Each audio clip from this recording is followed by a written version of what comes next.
Hey, what's up, everybody? Welcome back to another Arknights reaction. Yes, Friston. It has been officially 14 days I've been counting that Friston has been asking me to get to Rock the Night Away constantly every day. And of course I read everything, so of course I've seen it. I've even given some flack in the comments in response, but you know what?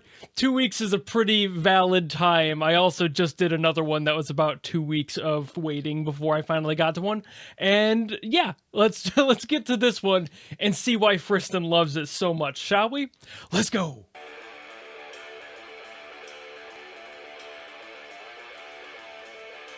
Got some cymbal dancing. All right. Ooh, okay. It's got like alt rock. All right.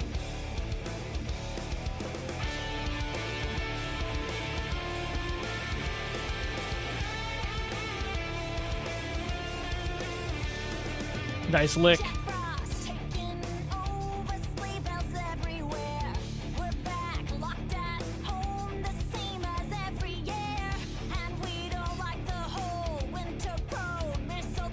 Okay.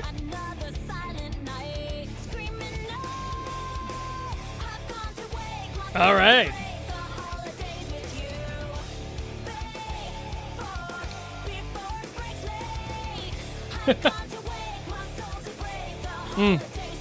Great harmonies on the vocals.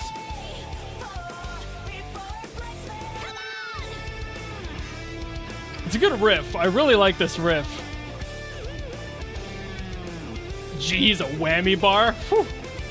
This is definitely 2000s, isn't it?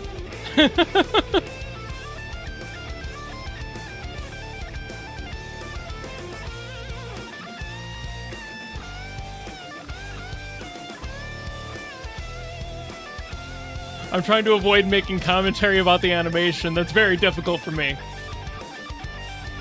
I'm focusing on the song. It's not an animation video. I'm not here to critique that part.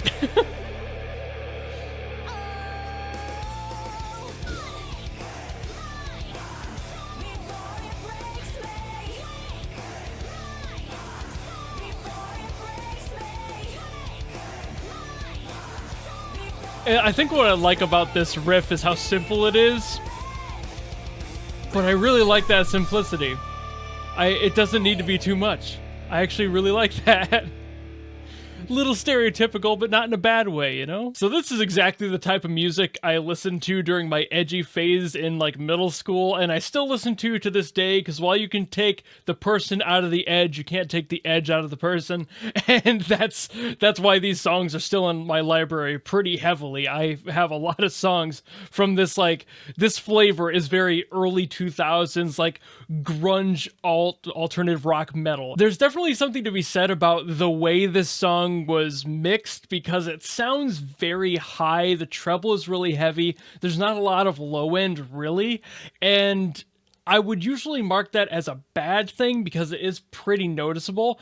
But between the vocalist and the style that this song is in, that generation that it came from, that is kind of how they did things. Everything was overly compressed. Everything was very high in treble, not so much in the low end for this genre.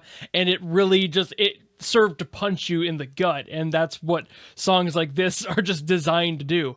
However, that does mean that the female vocalist suffers a lot, I think, in this song as a result of that lack of low end. Usually female vocalists, of course, shine in that higher end, a lot of treble, their voices are higher, so it resonates much better up there.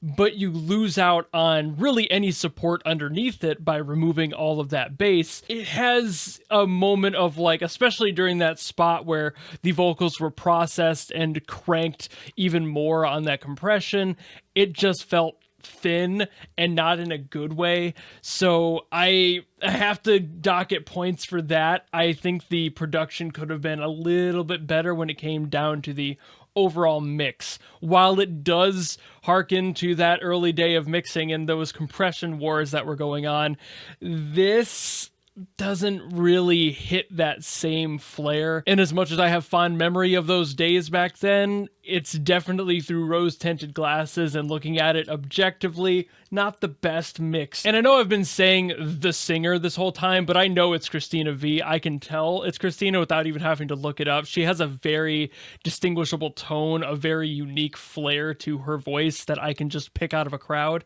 This kind of like the same issue I had with Alive.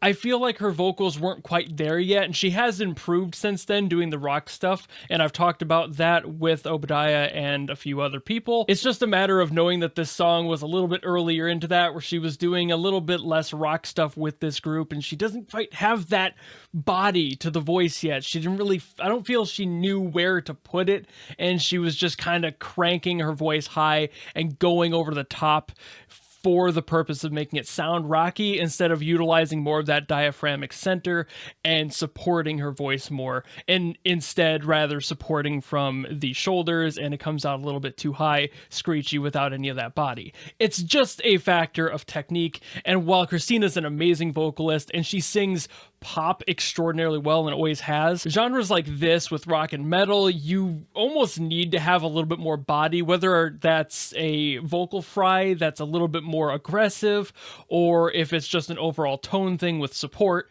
You got to have some more of that body in your voice, or it'll get lost in the mix and it'll feel either too thin or way too muddy, and that's a very fine line to reach, and I'm glad that she's been more recently getting to that point. But again, early days, yeah, you got to work it out yet. You got to figure out, get the cobwebs out, learn how to get there, and I believe she's done that since then. But putting the vocals aside, the composition overall is great. I mentioned it kind of sounded a little bit stereotypical, but that's just because of the genre.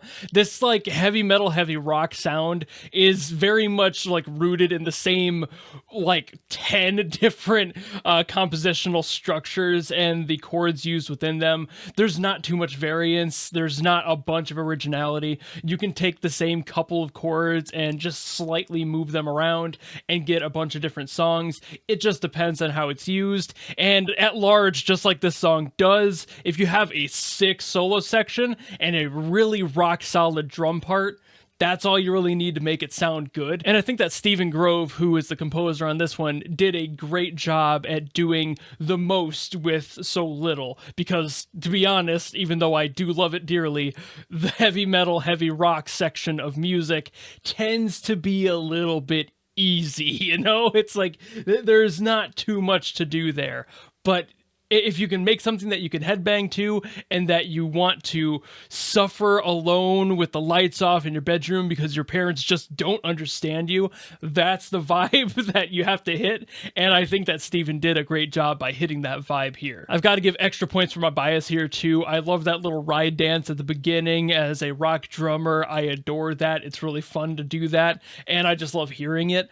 All in all, this song sounded very much like a song I would hear on an early 2000s like wrestling game, like SmackDown vs. Raw 2004 or ATV Off-Road Fury, something like that. Very, very gritty, like angsty rock, like Trapped or 3 Days Grace, you know, like that sort of energy is what I'm getting out of this one, and it fits and it feels good all in all. But I think that's about all I've got to say on this one, so thank you all so very much for watching, and thank you, Friston, again for bothering me for 14 days trying to get this song requested. It's here. Finally, we did it. So thank you all again. If you like this video and you want to see more of me talking about music and stuff, and you have a song you want to specifically request of me, leave it down in the comments below and I will do my best to get to it, much like I did here. And otherwise, if you just liked me and you want to follow me and support me and all that, you know how to do that. And I will see you in the next video. Goodbye!